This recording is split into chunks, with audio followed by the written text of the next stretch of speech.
This is where the fun begins. What is up, everybody? I don't know, but we've seen this movie before. Is the Arkansas athletic program cursed? But you never know what the loudest mouth in the fan base and his wild band of misfits are going to say. Oh my God, y'all broke me.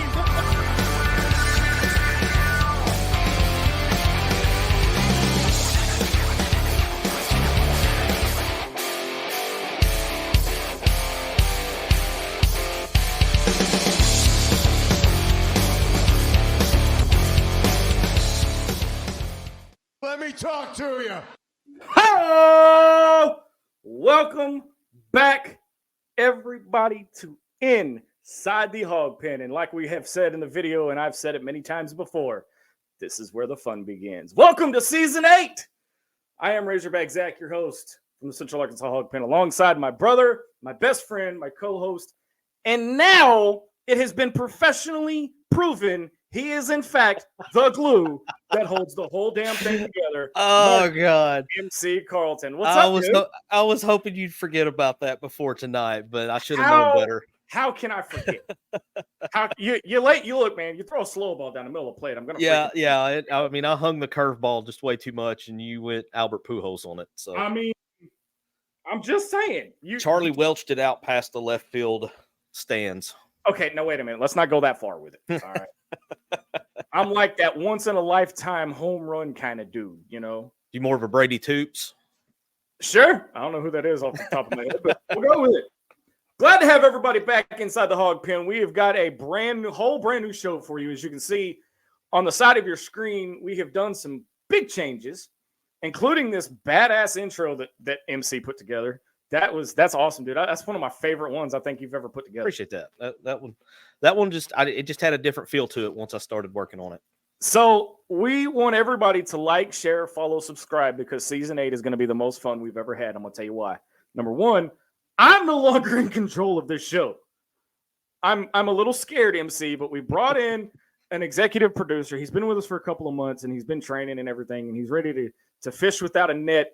And he wants to be called the beard behind the board, Jesse Thurman. So we want to bring him on and give him his props for a minute.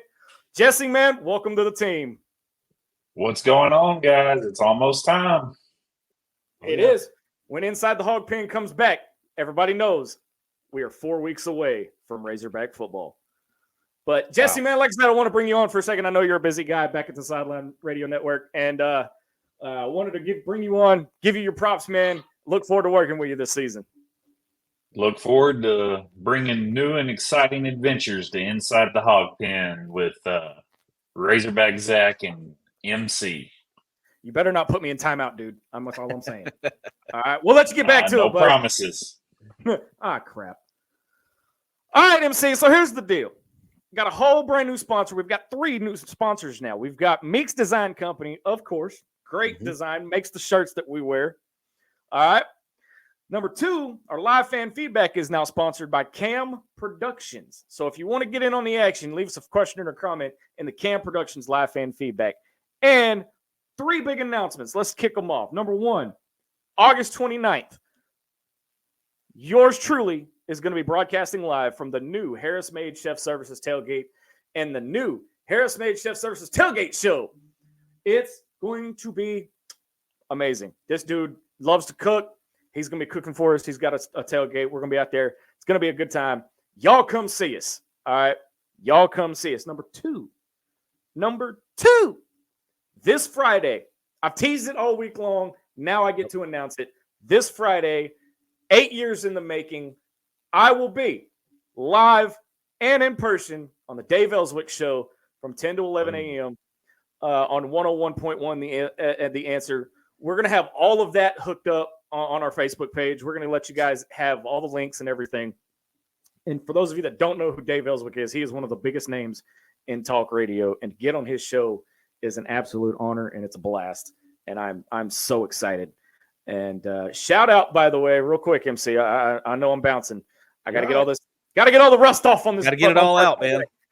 Shout out to my dad for making that connection with Dave Ellswick. Thank you, Dad. He is actually watching. Him and my mom and my entire family is. So I have to be on my best behavior. Yeah. No, I'm kidding. But number 2, for the 4th year in a row, September 28th, mark your calendars. Little Oktoberfest. They're at a new location this year. We are back, going to be broadcasting live from there. I am, of course, probably going to be your MC. They're still working some kinks out there, but I will be your MC, no pun intended on this guy, of the event. So y'all make sure to get it. It's at the Rusty Tractor Vineyard from 6 to 9 p.m. We'll have all of that on our Facebook page in the next day. And then, dude, let's jump right into this. Let's do it, man. I'm ready. I'm ready. You've been working on a project for the last couple of months, and we recorded a podcast about it. If you haven't checked it out, go to our podcast. That's the only place you're going to find this episode. Yep. I have to ask you a question. Okay. Is the Arkansas athletic program cursed? I lay it out, not to spoil the podcast. Everybody's got to go listen and make their own opinion. But I if we were in court, I would be presenting exhibits 1, 2, 3, and 4 right off the bat. Just a little sample. You start looking at, most obviously, the foul ball 2018. You can look at the Clint Sterner fumble. You can look at you can even go so far as to say this, the way the baseball season ended for Hagen Smith after being so dominant all year long, one bad inning, and just, that's what he's going to be remembered for. It's one of those deals where curse is a word that you can kind of take and run with, and I go through the definition of curse and everything, but it's those freak occurrences that happen. Bad calls happen, bad plays happen. But these freak occurrences, like the foul ball, like the Clint Sterner fumble, they just seem to keep happening to the Arkansas sports programs. And I kind of lay out the evidence where you could trace it all the way back to 1969 in the big shootout against Texas. There's been at least one a decade since then that you could point at. Let's tease it a little bit further. And you even have one instance in there, and we can go ahead and talk about it real quick. Yeah. That has nothing to do with Arkansas. So I present a little evidence of a game that directly affects the curse of Arkansas that Arkansas did not play in. And if you want the explanation, go find the podcast. It's on every major podcast outlet that you can think of: Spotify, iHeart, Apple, Amazon Music, pretty much anywhere you can get a podcast. We've got the Inside the Hawg Pen podcast out there available. And this should be the first one to come up on the list because it's the most recent one we've recorded. Yep. Go check it out. You have to listen to it to get all. We're not gonna spoil it here, but I do want to ask MC. All right. Yeah. How do we break the curse? And I've got a theory. I got a new theory that I've been thinking of in the last day or two since we recorded it. Yeah. Okay. Go with me on this little journey. Okay. All right. Let you go through the football season.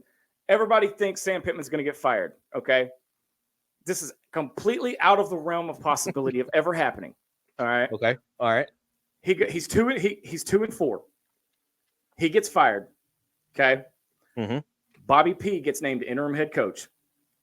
You run the table. You end up 8-4. That how do you not name?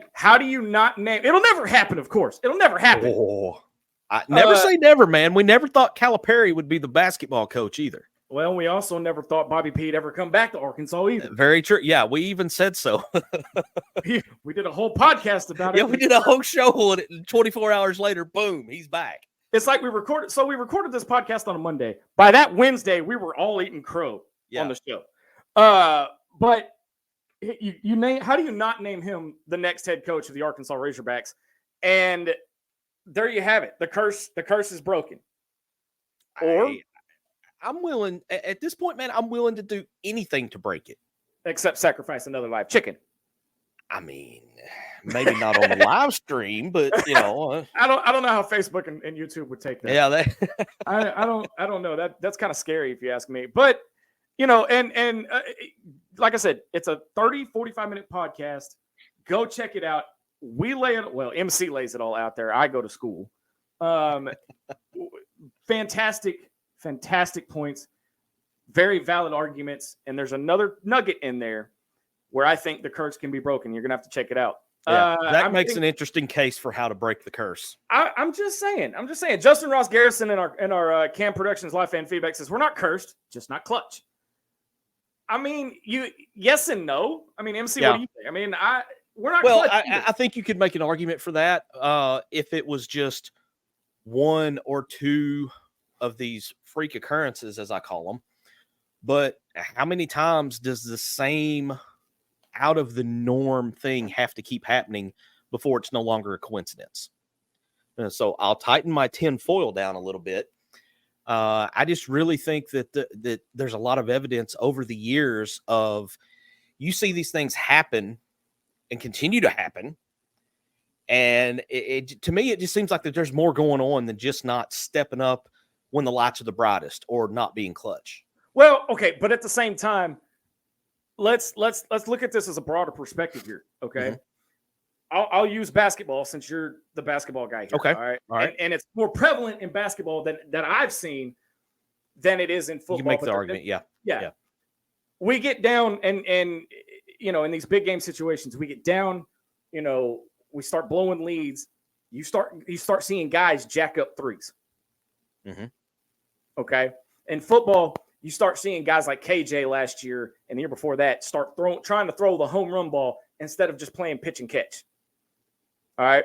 And we've seen it numerous times in baseball where you're not playing to win the game, but you're playing not to lose. Playing to not lose. Yeah. Okay. And everybody starts what we like to call swinging for Jesus when they're trying to hit home runs. That will always be funny. It will always crack me up for some reason. Again, between you and Sam Jones, I'm gonna have a book of puns, man. Yeah. So we got to read Carolyn's comment here. Apparently, early on, the votes are coming back from the fan base that I'm in the minority by thinking that we're cursed. Carolyn Williams says, number 1, no curse. Number 2, all we need to do is show up in the big moments. Number 3, I do not think actually people realize how hard it is to be just good in so many sports across so many seasons. Look at all the Hogs tearing it up at the Olympics. Yeah. It's fair. She makes a good argument. I mean, you've got, I want to say, I saw it, and it was 25 athletes representing 15 different countries that have that are Arkansas Razorbacks. Yeah. That's very good representation. And Carolyn's right. But Carolyn's right. We are known as the track capital of the world. I mean, the world championships are held here. Right. Okay. The national championships are held here for the NCAA. All right. You're not going to find a better track facility than Arkansas. Okay. Yeah. It's not just basketball, football, and baseball. Those are just the big 3 because you still have softball.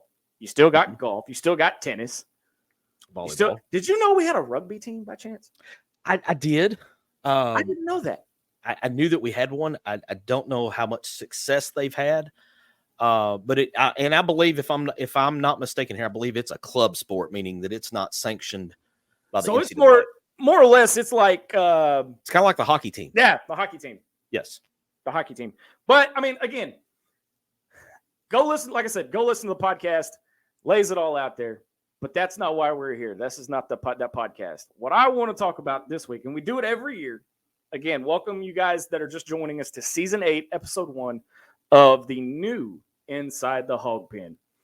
And here's the thing. We do it every year. The first 4 weeks of the season is kind of like the preseason talk still. Yeah. Talking season's over. Season, baby. Now you're guiding into game 1, which is Thursday night, August 29th, 6:30 p.m. in Little Rock against UAPB. So we're going to talk about the offensive side of the ball because we've got some new pieces to watch. And I'm going to lay all that out there for you. Jonathan Parker, what's up, JP? He says, glad to have the show back, guys. Can't wait for the season to start.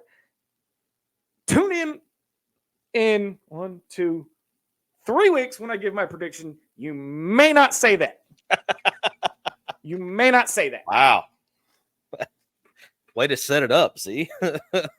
Hey, I've been practicing in the offseason, dude. I've been sharpening my craft. What can I say? Trevor Kaiser. which, by the way, I said it last season on our season premiere for season 7. I'm going to say it again here. Trevor, I did not drink the Kool-Aid, but I will explain why in the next couple of weeks. Jonathan Lewis from Neckbeard Sports says, "What's up, guys? Can't wait for the season to start." Hey, y'all go check out his stuff with Outlaw JPC over there. We will have, like I said, we're guests on his show all the time, and it's a fun time over there. Royalty Royalty's in the house. Royalty in the house. Speaking of which, Dave Ellswick says, "Thanks for the nice word." Hey, Dave, I'm looking forward to Friday to having a conversation about the Hogs, man. Thank you for tuning in tonight. MC, so let's jump straight into looking at the offensive side of the ball. All right. Well, meanwhile, Jesse's throwing these comments up. I want you to think on something. Okay.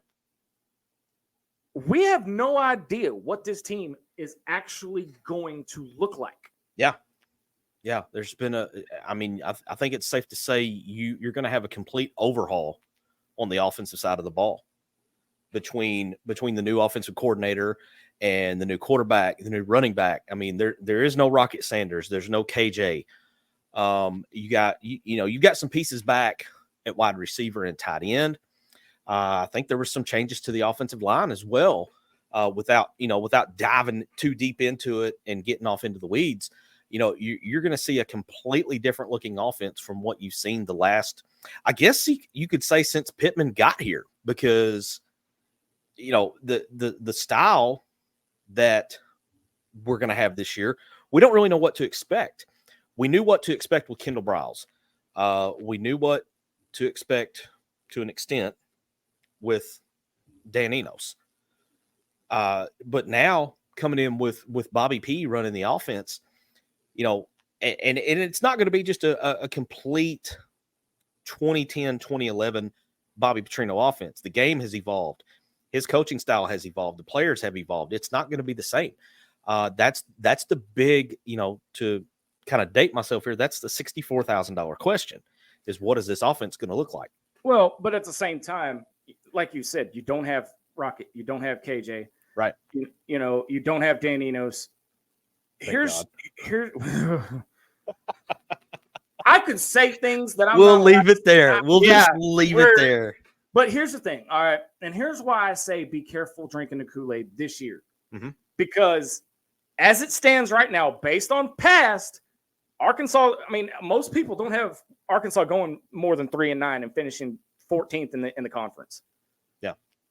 Yeah, and I mean, you've seen the predictions of exactly 12th, 13th, 14th, whatever. However, this team is so unknown right now that you have the possibility, and I know somewhere DMAT is watching, and I'm never going to hear the end of it. I can't even bring myself to say it. You have the possibility of going 6-6. You just because that's the thing. You just don't know what it looks like. Yeah. Well, and I mean, there's a lot of questions, and there's just a lot of unanswered questions coming into the season, more than we've had in a long time. I mean, I'm trying to think of the last time we had this many unknowns coming into a season. And I mean, would it have been maybe Pittman's first year? It's hard to say, man. It's really kind of hard to say when we had, because the last. Okay, so, but when you look at it, you knew what the team was going to look like in 2020 when Pitt took the job, okay? Because we were coming out of the dark ages, right, of Razorback football. We're not even going to mention that dude's name. I still get triggered a little bit, but you knew what was going to happen. Did I think that we were going to have Georgia on the ropes in the first half of the first game of a COVID year? No, absolutely not. Did I think we were going to beat LSU and Tennessee that year? No, I did not. I did not have that on my bingo card. No. But you knew what you were getting yourself into. Yeah, it's you had staples coming in. That first year you had Felipe Franks. You had Treylon Burke. You had some pieces. Did we have Treylon in 20? Oh, yeah. Because That was He his was a draft. freshman under That's right. the other guy. That's right. But you had some pieces. You knew what to expect. The last couple of years, you've had KJ, you've had Rocket, you've had, just those the pillars, if you will, of the Pittman era. And now they're gone. And you don't know how it's going to work out. You read all the stuff that's out there now about how these guys are gelling together, how things are working pretty well in practice. But I mean, let's face it, we kind of hear that every year. I want to see actions are louder than words. I want to see it on the field.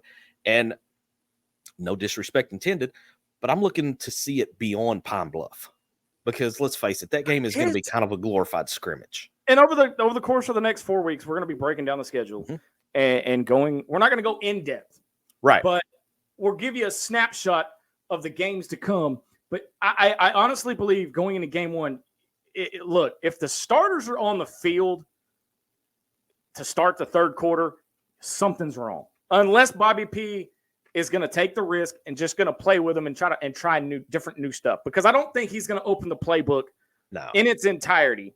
No. Okay. I don't think he's going to open it in its entirety. No, I think you get that Coach Boone playbook from Remember the Titans. You got 6 plays, just like Novocaine. Give it time, and it always works. Hey, I love that movie. Hey, we're going to step away on the other side of the break. We're going to dive deeper into the offensive side of the ball. You're listening to Inside the Hawg Pen on the Sideline Radio Network. Back right after this.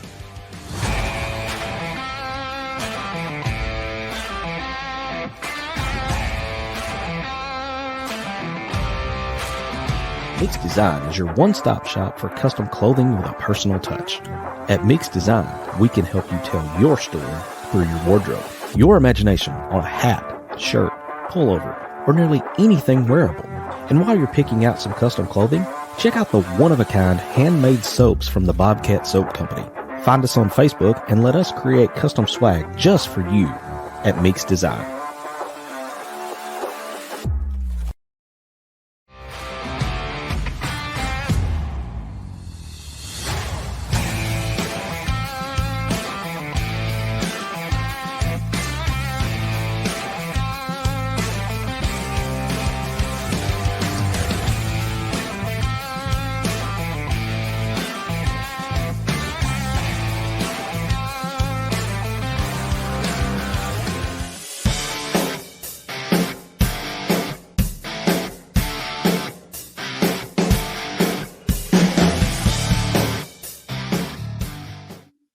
Welcome back to Inside the Hawg Pen on the Sideline Radio Network. Razorback Zach hanging out with you alongside my broadcast partner, Marcus MC Carlton. All right, dude.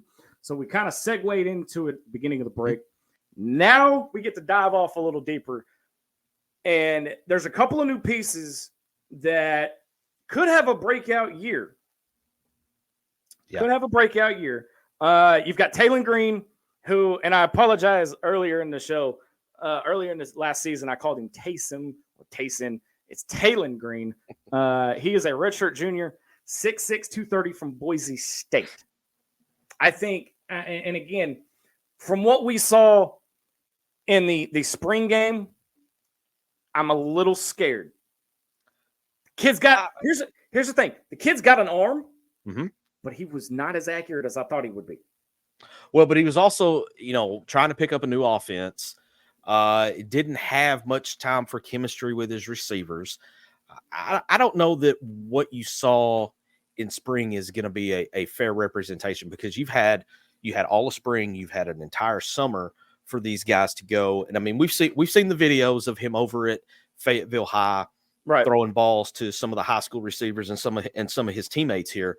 So, I mean, honestly, it's going to come down to the work ethic of these guys. And how hard are they going to work to get better? And I think that's where Petrino comes in, because we all know Petrino is such an advocate for attention to detail and the little things. He's going to point out the little things that, as cheesy as it sounds, it's going to be the difference between winning and losing, is going to come on that 3rd and 6, where we've got to have 6.5 yards to get the first down. That attention to detail is what's going to get us those conversions. Well, but at the same time, and you got a new running back, Jaquindon Jackson, redshirt senior. 6'2", Utah. 33 out of Utah. This kid, he's quick. And we were talking in pre-show that he has the ability and he has the opportunity to have some D-mad like qualities. My executive producer is dying right now. Yeah. By the way. Yeah, I mean, I'm anxious to see what this guy can do. I tried to look up some of his footage from Utah because I'll be honest with you, I didn't remember a lot about him. Right. But he's coming in at 6'2", 233. He's got good size. And I don't think he's going to be depended on to carry the ball 25, 30 times a game. I just don't think that's going to be the offense. I think you're going to see Green passing the ball a lot. And then it's almost, this is just me taking a stab in the dark. I think you're going to see this team use the pass to set up the run. Well, you've also got Luke Haas, Ty Washington, a tight end. Mm-hmm. But here's the thing. I've got 5 wide receivers that I think are going to be your starters. You got a mess of wide receivers that are up and coming. Some are up and coming, but these 5, okay, Jaden Wilson, 6'3", 178. Andrew Armstrong, obviously 6'4", 202. Isaac Tesla, obviously, he's a senior, 6'4", 217. Tyrone Broden, 6'7", 200. And Isaiah Satania, 5'11", 185. So there's your 5 wide. So if you want to go, throw the offense, let's throw the opposing team, the defense off balance, put 5 guys out there, and then tell Taylen Green, take off with it. If you don't have a guy open, run with it. Because the problem I have is the last couple of quarterbacks stand there and freeze in the pocket. We've even talked about it. They just kind of stand there and wait for these guys to get open. Yeah. But I don't think you will see that because, again, I go back to what we've seen with player development, especially at the quarterback position with Petrino. And I hate to keep sounding like a broken record with the attention to detail, but think back to what he was able to accomplish with Casey Dick. And I don't mean that disrespectfully, but if you look at the talent level of a Casey Dick compared to a Tyler Wilson or compared to a Green or even maybe like a Malachi Singleton, I think it's fair to say that Casey Dick, while he may have had a great IQ for the game, he was going to be the least athletic of all these quarterbacks that Petrino worked with. And Casey Dick put up some record numbers in that first year under the Petrino offense. And he also put up one heck of a block for D-Mac. I know it wasn't in the BPR era, but still, come on. You can't mention his name without mentioning that block. So you can't. Because even Vern Lundquist on the call, and I know we're getting off on the weeds, but even Vern Lundquist on that call was like, was that Casey Dick? Right. Sam Jones says, contrary to beliefs, this is by far the most talented team Pittman has ever fielded as head coach. If Saban had this same roster, it'd be a playoff contender. We will go 3-9 or 9-3. Well, most talented roster that Pittman has had. I'm gonna have to think about that one, Sam. I'm not sure. 2021. Yeah, that's where I was. The 9-3 out. The 9-3 season. Yeah. Bumper pull. Grant Morgan on defense. It's hard. It's an argument. It's an argument that can be made. Yeah. He chimes in again and says, "My concern with the BP offense is what it does to our D if we're scoring super fast. Can our D stay fresh enough to contain the other team's offense?" Exactly. That's the other thing. Mm-hmm. Okay. And again, we'll get into defense next week. But, Bobby P, what's he known for? Yeah. High scoring, high octane offense. What's Sam Pittman known for? Taking his I don't know. Exactly. Taking his foot off the I hate you right now so much. You gotta love the first show back where we're getting all the rust off. He's known for taking his foot off the pedal, and I don't want to see that. Okay. Yes, it needs to be a complete blowout by the end of the first quarter in 3 weeks. Has to be. See, I don't think it will. But you don't? Wait, you just stop me dead in my How are you going to do that? Go ahead. I'll come back to it. Go ahead. You done threw the e-brake. Go ahead. I don't think it'll be blown. I think it may be well in hand by halftime. Okay. But it would not surprise me in the least at the end of the first quarter if we're not looking at a 14-0, 14-3. Oh. I just have a feeling that That between the new offensive schemes, all of the new key pieces on offense, right? I think there's going to be an adjustment period once that you can't practice for, because we all know that once the lights come on and you get into game time is different from practice time. No matter how much you've practiced it, it's just different when you get into the game. And I think that first quarter will be a bit of an adjustment phase. It would not surprise me in the least to see Arkansas come out and score within 2, maybe 3 plays of their first offensive possession. But then I think they may struggle for a couple of series. And then, I really think into the first quarter, I would be pleasantly surprised if Arkansas has more than 2 touchdowns. Well, and again, just like us, all right, y'all see how bad I'm stuttering and tripping over my words. Just like us, the first 3 weeks, we're knocking the rust off. We'll be good by game week, I promise. Yeah. Okay, MC will be good by game week. I'm just going to be here. You'll be there. Yeah, let's just face facts here. No, but the biggest test of this season by far early on is not UAPB. That's not going to be the right. marker that's going to flip this season on its head. Oklahoma State. Mm-hmm. That's the of the non-cons, that's the game right there. Well, and especially for the defense, because Oklahoma State has a superstar running back. You probably heard his name because he got into a little bit of trouble. Yeah, Ollie Gordon. He likes the juice too much. Coach Gundy has made it clear that he's not going to be suspended. He'll be playing in the Arkansas game. And I mean, this guy is he's a stud, man. I mean, it wouldn't surprise me a bit to see him go for 150, 160 yards in that Arkansas game. I mean, you've got a lot of opportunity here to have a breakout player. All right. Lots. This kid, Taylen Green's got an arm. No doubt about it. No doubt about it. But can he make the big play when it matters and not Superman it at the goal line? Okay. And not fumble the ball at the 2-yard line. Okay. The mistakes are going to be made. Okay. The mistakes are going to be made because, again, these guys have hit each other the last couple of weeks. They haven't had a real in-game scenario. Yeah. Okay. So if it's not 28-0 at the end of the first quarter, don't freak out. Do freak out if War Memorial Stadium runs out of this. Then you have every right to freak out. Let's not have another debacle like we had last year, which is part of the reason why I'm going just to see what happens.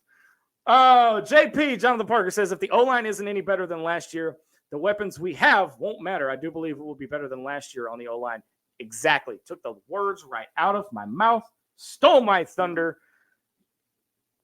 Don't underestimate Eric Mateos working on that offensive line and his glorified grad assistant.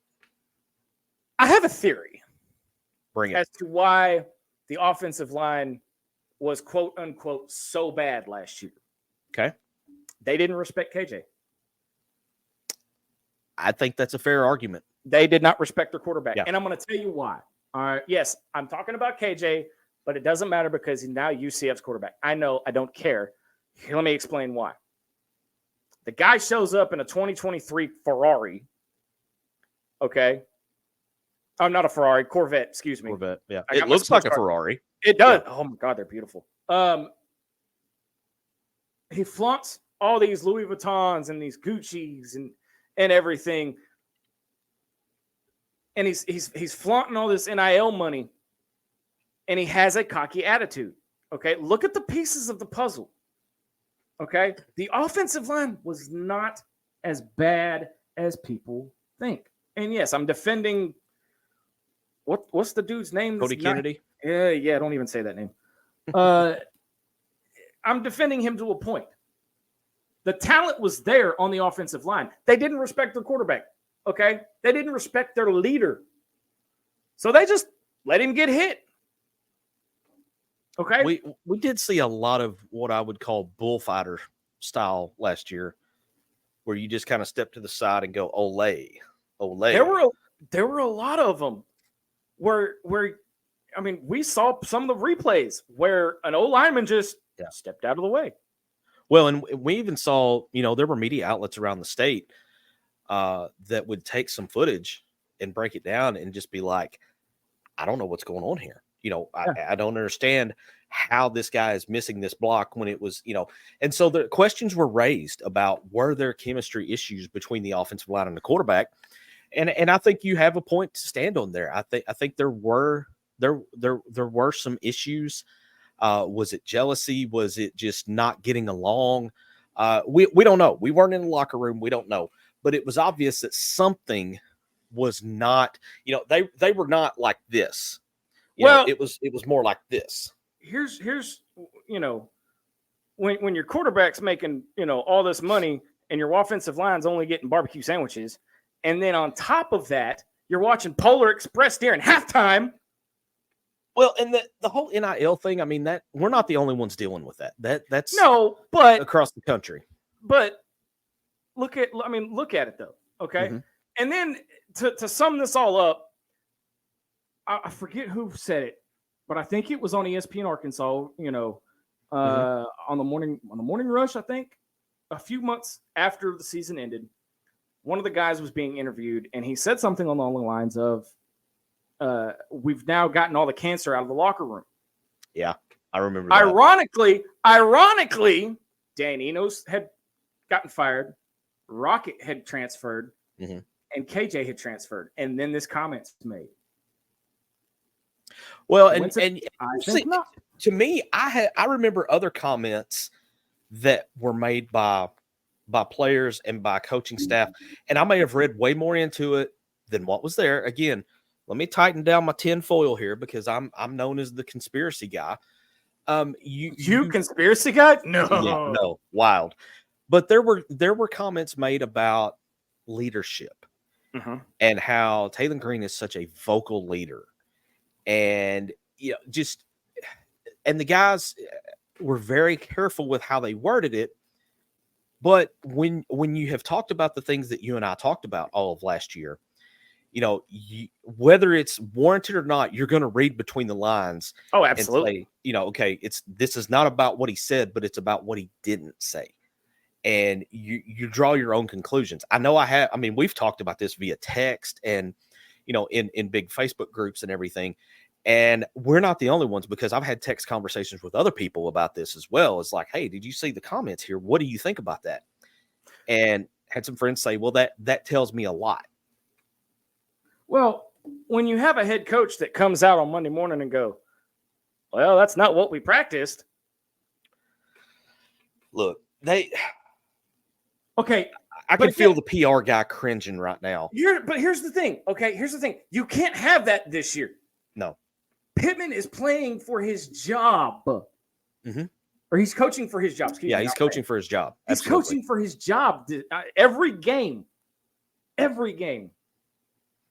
Carolyn Williams chimes in and says, it isn't about the money. Travis Kelce says, the greatest thing about Mahomes, or is that Taylor Swift? Oh, no, that's Patrick Mahomes, is that every player knows he is fighting for them. KJ was only about KJ.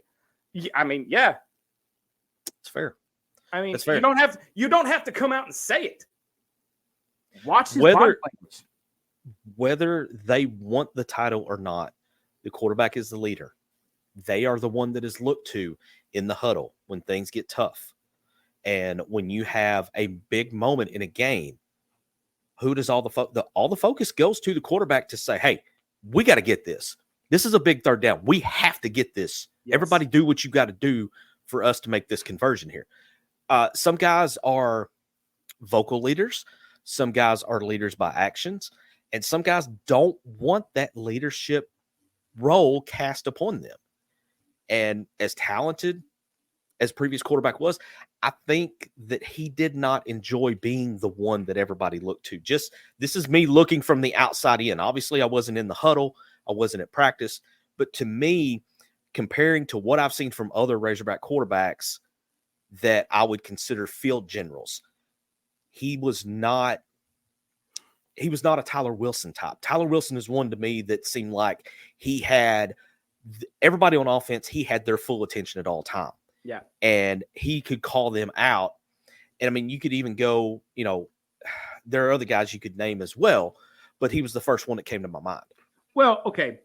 And wrapping this up, because I know we're about to hit a break. Right. Here's the thing. How many times did we see KJ rolling his eyes when he came? Body language was not good. Yeah. That's my point. You know? All right, MC. So I got to ask you, what is your biggest concern on the offensive side of the ball? The line. The offensive line. I'd say the same thing too. I mean, it all starts up front. I mean, this is SEC ball. The two lines, your offensive line, your defensive line. That's going to determine your success. I'm not worried about receivers. I'm interested to see how this quarterback and running back do. Mm-hmm. Yeah. But you get Ty Washington back and healthy at tight end. You get Luke Haas healthy. That's huge. Back at tight end. That's huge. Yeah. Because you potentially, and I said this early on, and I said this off screen, but you could potentially have another dynamic duo at tight end in the shades of Hunter Henry and DJ Williams. Yeah. So, all right, I've got to agree with you. It's got to be the line too. Yeah. But we are up against a break. On the other side of the break, we are going to have a new segment where we open the hog pen and talk about whatever you guys want. All right? So get your comments ready. Get your questions ready. Get your stones ready to throw at me because I know you got some. Bring it. I got no bruises here, man. I'm ready. Bring it. What he's saying is he's going to move and they're going to hit me. So there you go. You're listening to Inside the Hawg Pen on the Sideline Radio Network. Back right after this.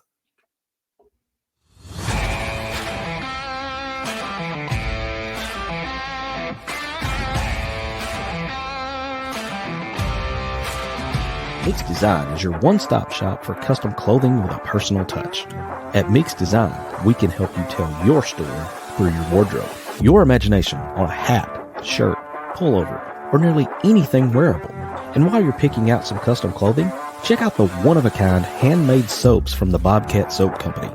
Find us on Facebook and let us create custom swag just for you at Mix Design.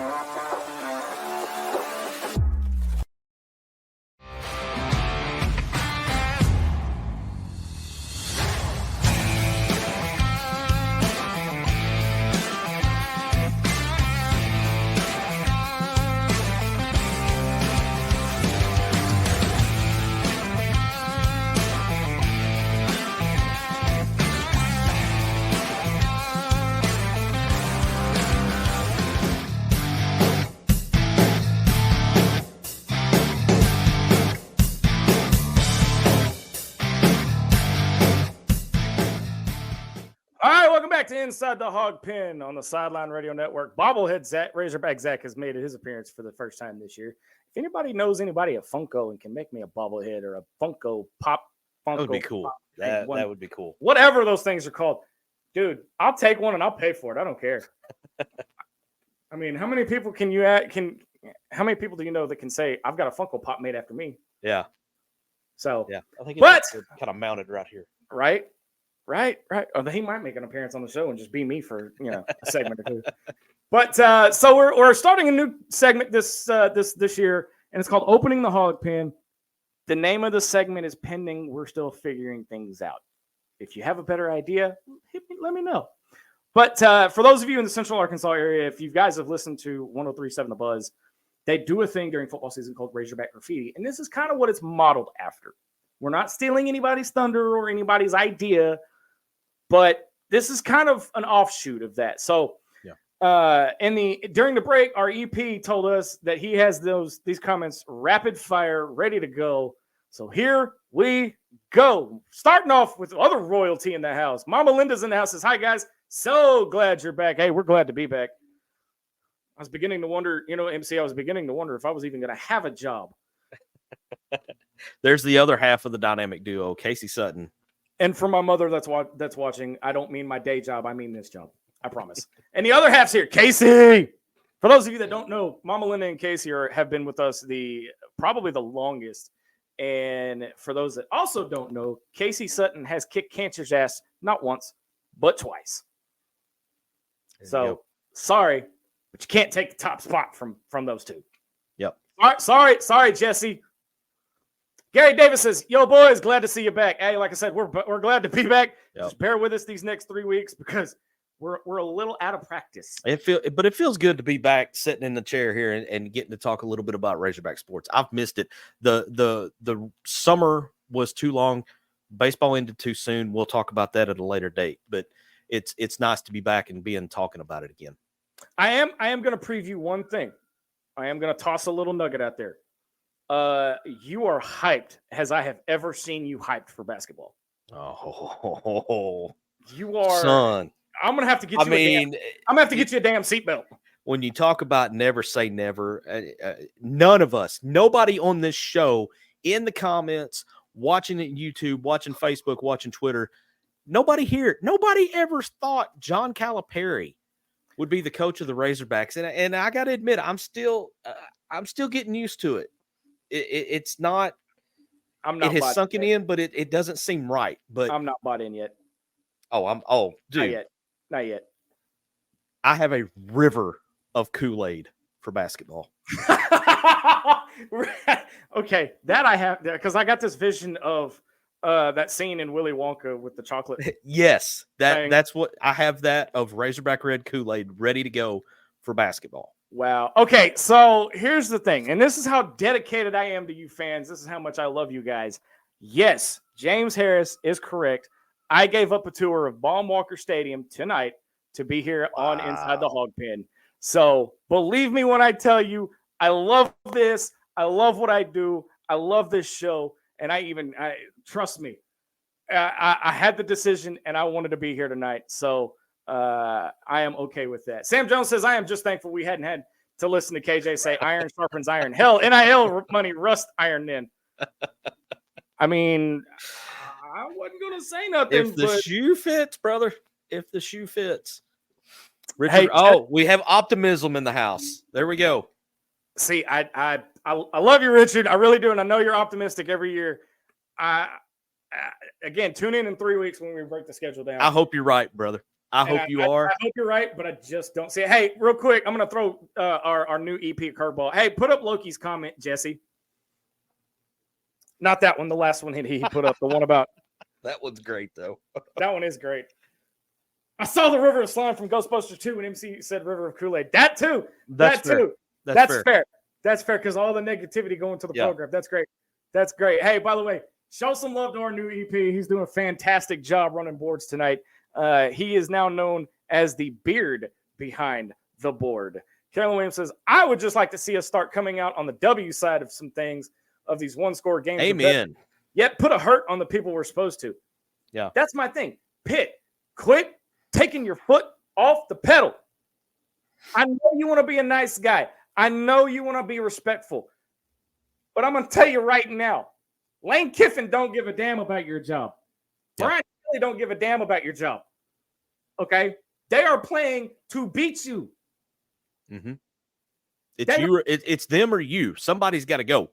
And they're not going to sacrifice themselves to save your feelings. No, absolutely not. Jonathan Parker says, what do you think is more possible? 1,000 question for a receiver? And who do you think it would be? Okay, first off, let me just caveat and say, JP, you're not allowed to ask those kind of questions on show number 1. That is a great question. No, it is, but it's not solid. because it's not fair because I'm not thinking yet. Nobody I'll say throw anything. one out there. I'll throw one out there. Okay. I'm going to go with the receiver, and I'm going to say Isaiah Satania. Really? Because I see Satania in this Petrino offense being, I'm not saying he's Joe Adams. I'm saying he plays in the style of a Joe Adams. He may be short, but that little dude is quick. Speed kills, man. That little dude is quick. Gary Davis comes in. Concerns, number 1, the accuracy of Taylen Green. Number 2, both safety positions. They should have moved Jaden Johnson to outside linebacker years ago, and Clark is better at cornerback than at safety. Again, Did I not say it in pre-show? man, y'all bringing it tonight because show Did I one, not and y'all say- are bringing it with the comments. Did I not say Hudson Yeah. Clark got burned at safety? Yeah. Did I not say? Thank Yep. you. Thank you. Carolyn Go ahead and Williams take says, this one, Zach. does anyone else think the expanded playoff will turn the rest of the bowls into freshman bowls or 4 strings? You know look, how you? I'm- Okay, yes, I think Yes. there's an issue there, and you know how you solve that? When you sign these guys to NIL, you put a clause in there that says you will play in the bowl game. See, and that's and again, we can get off in the weeds on this, Mhm. but I cannot stand the ones that opt out of bowl games. Because let me tell you why. Let me Yeah. tell you why. Football is a team sport, ain't it? Last time I checked, Okay. Traylon Burke sitting out of the bowl game. Bad I idea. didn't like it. I didn't like it. I didn't like it because you helped get us here, and now you're going to sit out the biggest game. Yeah. Now you're going to sit the reward out. And it's wild to me because the public perception has changed, and the majority of the public is like, he's got his future to think about. Well, okay, yes, he does, but if it wasn't for his teammates to put him in this position, he wouldn't have a future to think about. I'm an ultimate team guy, man. I of course, now that said, I've never been in the position of a Traylon Burks or another player of that caliber where I have to make the decision of, am I going to look out for myself here and protect my future, or do I feel like I owe my teammates? I don't envy anybody to be in that position, because it's easy for me to sit here as an old man and, never been that caliber of an athlete and say, I wouldn't abandon my team like that. It's very easy for me to say that because I'm not faced with that position. I can understand both sides of the coin, but for me personally, I'm going to feel like I owe it to my teammates. Okay. So let's put this in perspective of another sport. Okay. You don't see these basketball players sitting out the NCAA tournament. You don't see anybody sitting out at Omaha either. No, you don't. So why would you sit out a bowl game? Okay, all right. I'm about to make my EP's head explode because he's watching our time. Let's say Arkansas makes the playoff. Do you sit out then? Or do you play because you're in the playoffs?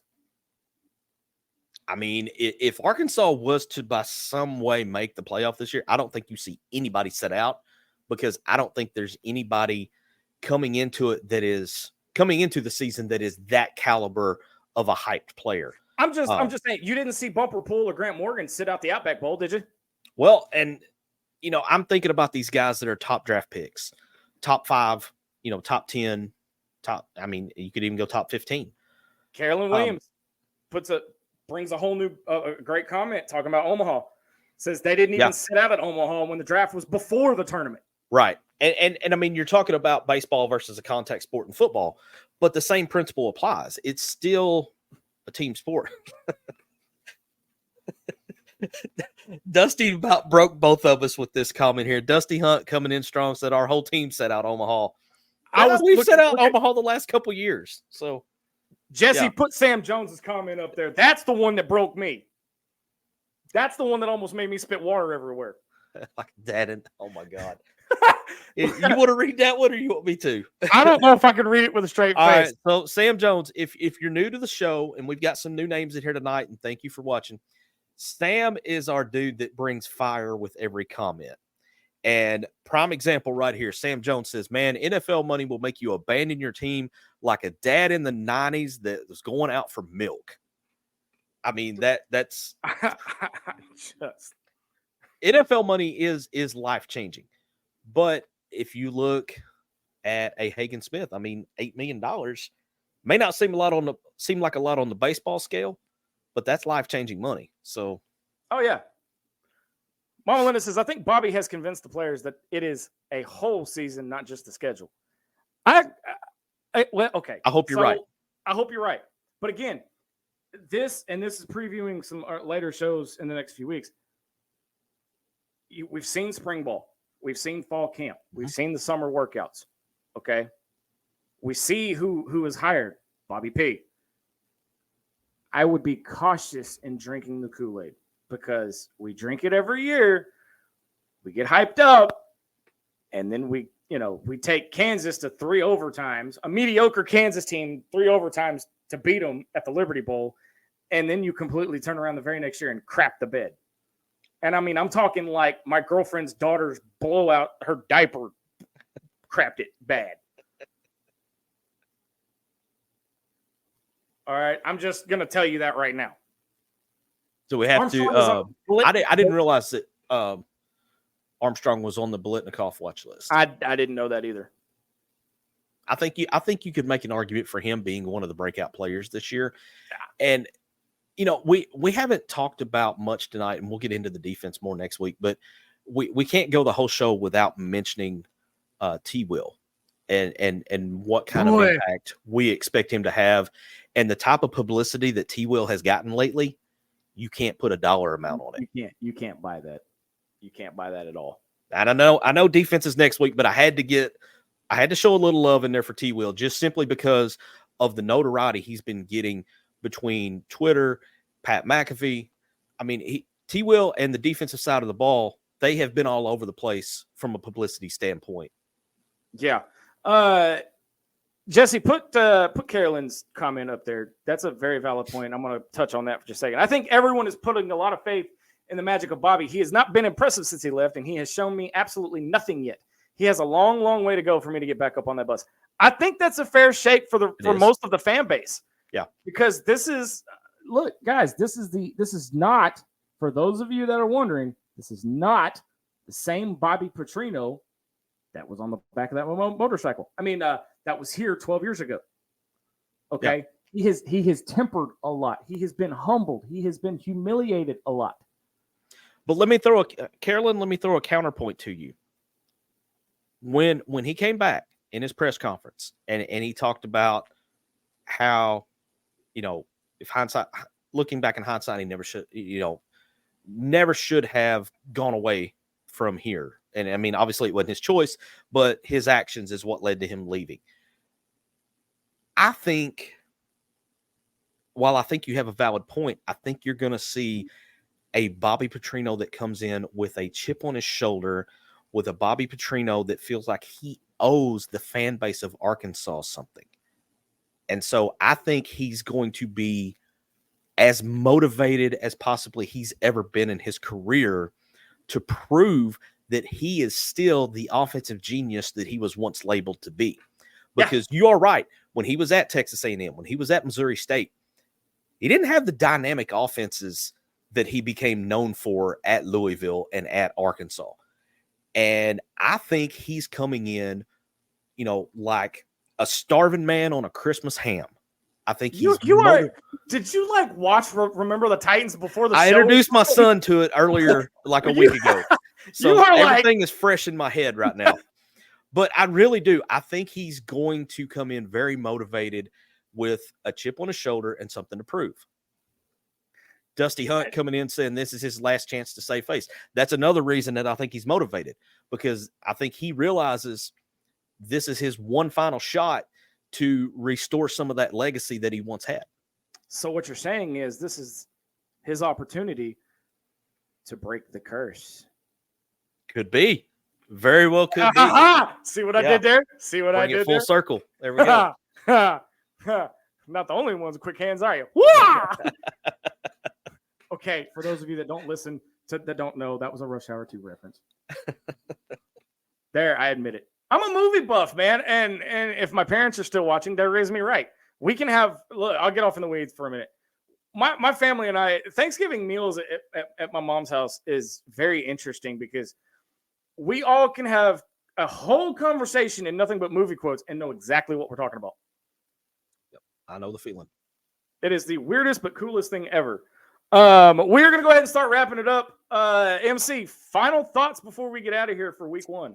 After tonight's show, man, we are one show closer to the start of the season. And I'm ready to come back next week and talk about the defense. Oh, the defensive side of the ball. I have some. Yeah, coach. I have some concerns on that side of the ball. You're just going to tune in and find out. Mm-hmm. All right. But thank you, everybody, for watching. Thank you, Dave Ellsworth, for joining. Thank you to my entire family for joining tonight and watching. That means the world to me.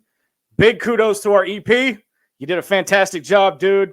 And to you, the fans, for coming back. I know we've been gone a while, but you guys have never, ever failed us. And I love you for it. I got one thing I got to throw in here just real quick. I got to shout out my cousin Dylan Woolard and his wife Ashley. The Hog fan base has grown by one today as Kennedy Allen Woolard was born at 9:34 a.m. this morning. Mama and baby and everybody's doing fine. Can't wait to see this little bundle of joy for myself and be one of the first ones to teach her how to call the hogs. Hey, that reminds me too. I got to meet my baby niece last weekend. Very cool. Weekend ago. Very cool. Scarlett Danielle, my youngest sister's second kid. So That's she awesome. is as cute as a button, and I'm going to teach her and my nephew both to call the hogs. Promise you that.